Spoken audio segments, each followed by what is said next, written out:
And it's a good Sunday morning. Get your coffee, open up a Bible if you have one, or just sit back and listen. Welcome to Church of the Total Man, a church for men. Today we are in Proverbs chapter 9. Wisdom has built her house. She has hewn her 7 pillars. She has slaughtered her beasts. She has mixed her wine. She has also set her table. She has sent out her young women to call from the highest places in town. Whoever is simple, let him turn here. To him who lacks sense, she says, "Come eat of my bread and drink of the wine I have mixed. Leave your simple ways and live, and walk in the way of insight." I really like that. Wisdom beckons us. Wisdom is actually calling for you and calling for me, calling for all men. It's saying, just have some insight here. Did you ever come to a fork in the road? Whether you are a believer in God or not, you think to yourself, which way should I go? You do that, and you weigh things out. And the information that comes to you as you're thinking is called insight. You might think, well, if I go left, this is going to happen. If I go right, that is going to happen. Or if you come to a multi-point intersection and there's 4 different ways to go. You need insight. You need wisdom on how to make choices. For Christian people, they might say, "Lord, please help me with this decision. What should I do?" And then they make a decision and they hope for the best and they believe that God may have guided them. Another thing that might happen is you might say, well, last time I went in this direction, this happened. The last time I went in that direction, then this happened. The last time I went out with a woman like this or like that, that happened. A lot of this happens with second marriages. I was talking earlier this week that second marriages, the motivation and methods are different the second time around than they are the first time. You get married for different reasons. Think about it. If you keep repeating the choices, the bad choices of the past, you're going to get the same results over and over again. Insight into your past is important. Come eat the bread of wisdom, drink of the wine I have mixed, leave your simple ways. What is a simple way? Notice the word simp is in there. I'm sure that has nothing to do with it, but I just thought that was funny and I thought I would mention that. But leave your simple ways and live and walk in the way of insight. Simple ways might be just thinking in the most basic way, listening to your body, listening to your instincts, listening to your hormones or something like that. That's what maybe simple ways are. How about stop, breathe, think? That's wisdom. And you get insight from wisdom when you look at your past mistakes. Whoever corrects a scoffer gets himself abuse. There are people who don't take correction well. I used to be one of those guys. And he who reproves a wicked man incurs injury, like trying to teach somebody who is wicked or violent, someone who is quick to make a fist. Sometimes it's best just to keep your mouth shut. Are you someone like that? Are you a scoffer? Are you a mocker? Are you a violent person? At one time, I was all of those things. Do not reprove a scoffer, or he will hate you. I remember telling a friend what I thought about his new woman. He got so mad at me because did you ever try to teach somebody something? Because, we all have blind spots. Other people can see things that we cannot see. But if we don't invite their wisdom and their opinion into our lives, then maybe we are doomed to just keep repeating those mistakes over and over and over. I made a comment about, an unwelcomed comment about a new woman a friend was dating.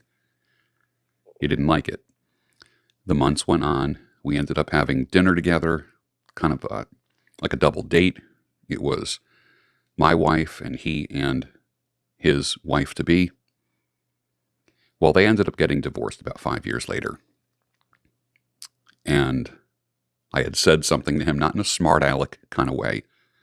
And his response to me was, well, why didn't you tell me?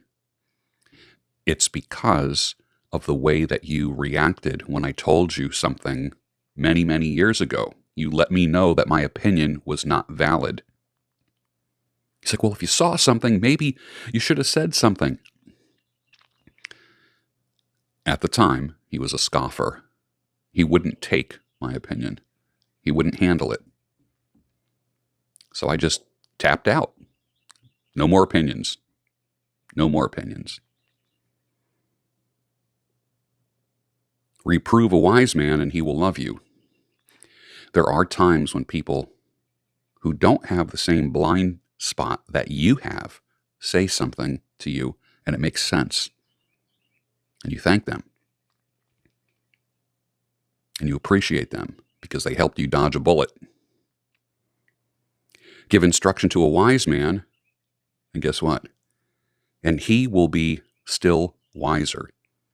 People who love wisdom want more wisdom. There's nothing more addictive than seeking out wisdom and wanting more, having wise counsel in your life. Teach a righteous man, and he will increase in learning. You've heard me say that education is a lifelong process. Continuing education is a lifelong process. Do you love wisdom? Do you love education? Welcome it in your life. Here we go. The fear of the Lord is the beginning of wisdom. Remember what we talked about last week. What is fearing the Lord? Hating evil, not approving of evil. The fear of the Lord is the beginning of wisdom. So hating evil is the beginning of wisdom. And the knowledge of the Holy One is insight. It's a beautiful thing. Has nothing to do with education, status, where you were born. Every man needs wisdom and insight. And what have we spent all these chapters talking about? Binding it around your neck. Wearing it like you would wear jewelry. And then last week we saw, put it on your heart.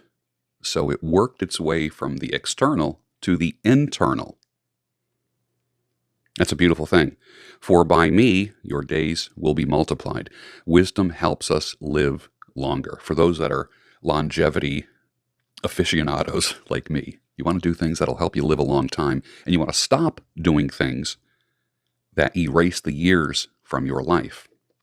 Many times that comes with age, and many times that comes with experiencing the consequences of our folly. You can't eat fast food every single day. It catches up with you. You can't drink till you're intoxicated every single day. You can't get high every single day. You can't go out with crazy friends or women because you will experience the consequences of your folly. For by me your days will be multiplied and years will be added to your life with wisdom and insight. How many of us walk, run, work out, eat well, thinking it's going to increase the quality and longevity of our lives? How about wisdom and insight? Your days will be multiplied and years will be added to your life just because of wisdom and insight. If you are wise for yourself. If you scoff, you alone will bear it. The way of folly. Ooh, this is an interesting one. The woman folly is loud. Remember, I talked about the consequences of your folly. She is seductive and knows nothing. She sits at the door of her house, takes a seat on the highest places of town, calling to those who pass by. Bad decisions. The consequences of your bad decisions. Your bad decisions take a seat at the highest place in town, calling to those who pass by, who are going straight on their way. Whoever is simple, let him turn in here. And to him who lacks sense, she says, stolen water is sweet. You know people that are just always looking for shortcuts, always looking for the easiest way. I'm not saying look for the hardest way or the long way around everything. But many times things need to be cultivated over a period of time. The best things in life are those that are cooked over a long period of time. Do you ever cook something in a slow cooker? Makes the house smell great, whether it be tomato sauce, spaghetti sauce, meatballs, or a roast in a slow cooker. It's tender, as opposed to trying to cook something fast. Many times things that are cultivated over a period of time taste better, that are cooked over a period of time. Things that are aged. You make wine, and then what do? It gets aged. Certain cheeses are better when they're aged. Your decisions are better when they are aged. Impulse always gets us into trouble. Always. Whoever is simple, let him turn in here. Turn into bad decisions. That's what the folly is, bad decisions. Whoever is simple, let him make another bad decision. And to him who lacks sense, she says, stolen water is sweet, and bread eaten in secret is pleasant. Shortcuts.